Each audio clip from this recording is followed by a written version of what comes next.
I don't like the word cringy. This is probably because, as the class clown of my school group and the out-of-class clown of the rest of my life, I've done a lot of things that could be deemed cringy. Rapping in front of my whole school about the weather without really being asked to is one of them. Running into a glass door in the middle of a busy McDonald's is another. And sending a video out to the general public with a leaf in my teeth is a... oh, wait, what? Oh, no. As these actions were... what's the word? Weird. They've made other people cringe. And as it turns out, because a lot of my actions, be it with my full awareness or just with my naive goofishness, seem to initiate this reaction in people, it made me wonder why. Why do we cringe?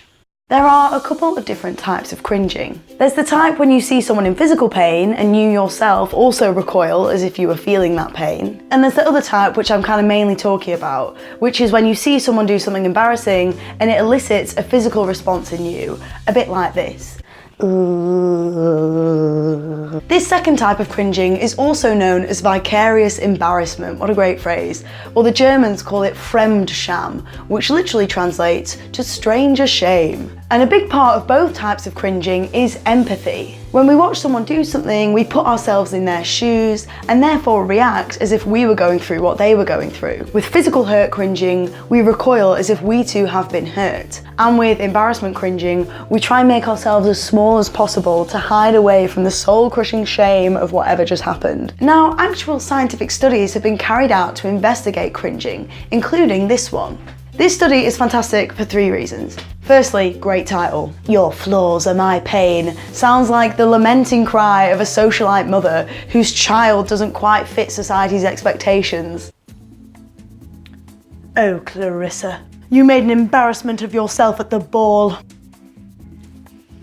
Your flaws are my pain. Secondly, it was published on a great day.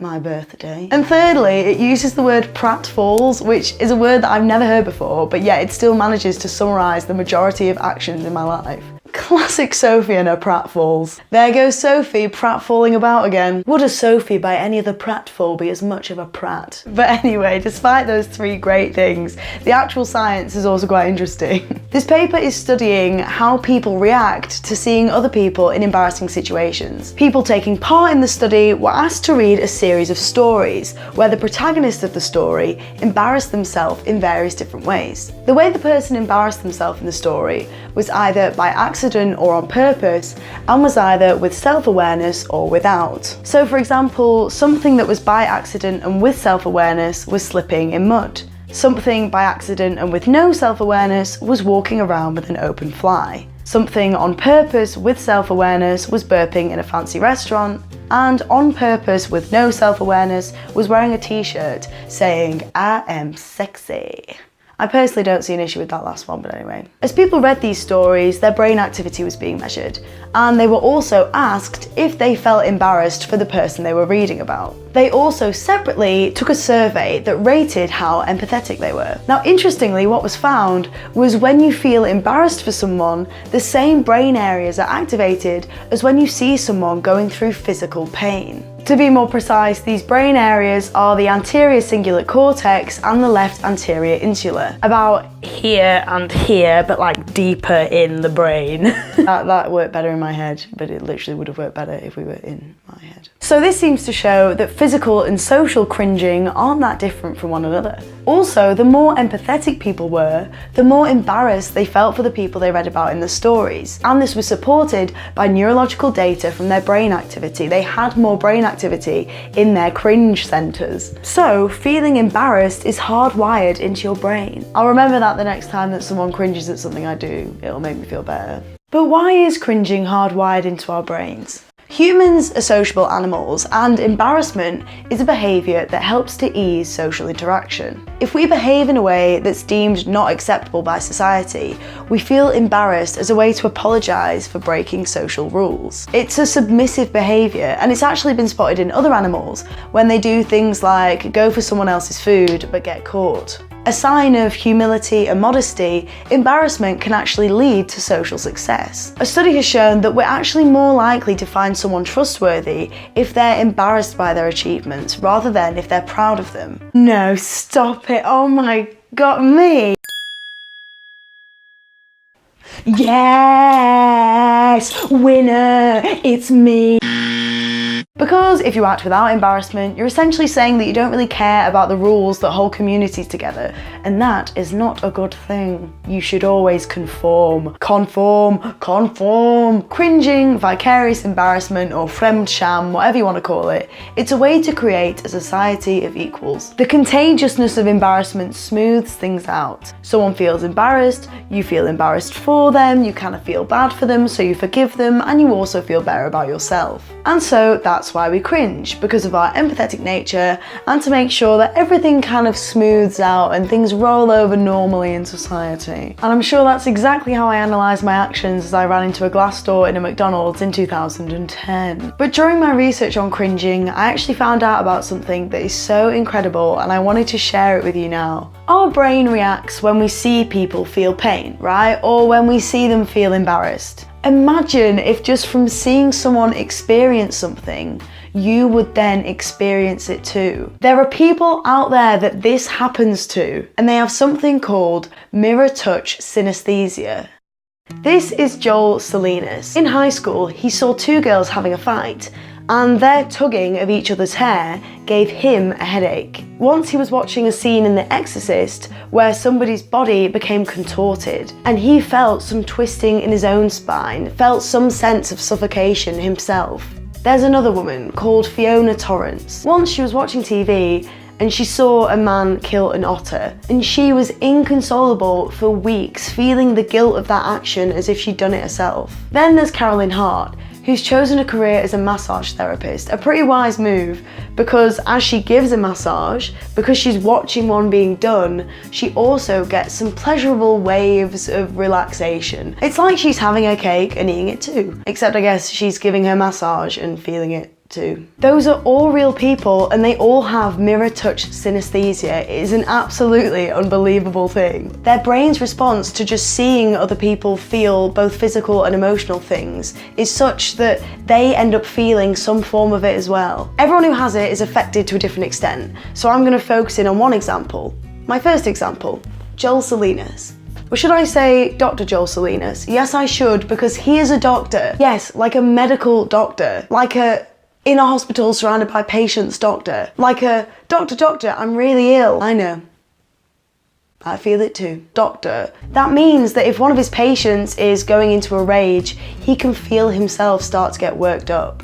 If he does a spinal tap surgery on someone, he gets a slight sensation of a needle going into his own back. And even when he sees patients die, all this background hum of other cross-person interactions silences, and he feels a sense of vacant emptiness in that rare moment of blankness. It's worth noting that Dr. Joel feels kind of an echo or a shadow of what he sees other people feeling, rather than the exact same thing. That being said, if something takes him by surprise, then he has a bit of a stronger response to it. That Exorcist example I gave earlier was one of those times. He wasn't expecting to see the scene, so he felt the contortion a bit more than he might normally. Also, unusually and interestingly for Dr. Joel, his synesthesia extends to inanimate objects. So he might look at a lamppost and start to feel his own body sort of lengthening and extending. So this kind of comes in use at his work, because if he's in a situation where the emotions might get too much, he could focus on the calmest person in the room, or he could focus on their shirt collar or their sleeve. And these kind of coping mechanisms are really important, because without them, he'd become the grieving family or the person in pain. I'll link all the articles and videos and stuff that I've read and watched in the description below, because it is so interesting. One of my favourite things that he says is that he might be feeling an emotion and not be sure why, and then realise that there's an inanimate object in that room that looks like it's feeling that emotion. So like, he'd go into a room and be like, why am I feeling surprised? That plug looks surprised. So it's all very interesting, but what scientifically might actually be causing mirror touch synesthesia? Well, we're not fully sure. Classic science phrase, we're not fully sure. There are some theories that think it's caused by overactivation of brain areas that we all naturally have. But there are other theories that think specific connections are only made in people with mirror touch synesthesia. But one of the main theories sees mirror touch synesthesia as being excessive empathy. As discussed, we have brain areas that activate both when we watch someone do something and when we do it ourselves. It's thought that when synesthetes, i.e. people with synesthesia, see people do or feel something, these areas overactivate until the person feels it themselves. It's like there's a threshold, and the overactivation makes them cross the threshold from I'm watching this happen to I'm feeling this myself. Other research suggests that people with mirror touch synesthesia have more brain connections in areas associated with empathy and fewer brain connections in areas associated with distinguishing yourself from others. In other words, their empathy is up and their sense of self kind of is down. No matter what causes it though, it's safe to say that Joel and his fellow synesthetes are what I might call professional cringers. They would probably hate me. So there we have it. Cringing has actual neurological causes and relates to our nature as sociable animals. And if you think you can't hack watching someone else embarrass themselves, just imagine if you had to feel it too. Because people out there do, and I feel like it's like they're superheroes. That's all for now, but I would love to hear from you. If you feel like you've done anything that's particularly cringeworthy, please do comment it below. I want some of that sweet, sweet friend sham, but I also want to feel better about all the poor social decisions I've made in my life.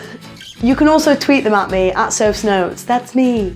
Like this video if you like it, share it if you share it, subscribe it if you subscribe it, and if you do any of those things, I will feel like a mirror touch synesthete at a wedding.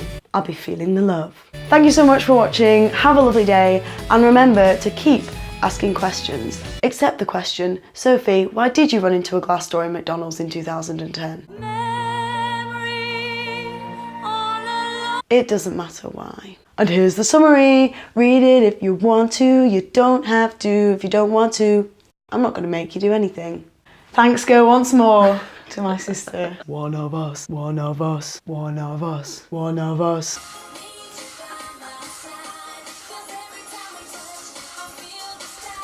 The things I do for 10 seconds of filming. I'm literally in a bin bag. I mean, I did already have this dress. It's not like I bought it for the occasion. I just grabbed whatever green thing I could find. Hat. Cause every time they see you touch, they get the same feeling. And every time they see you kiss, they feel that too. Mirror touch synesthetes, yeah, what the heck is that? It's a real thing, legit, it's real.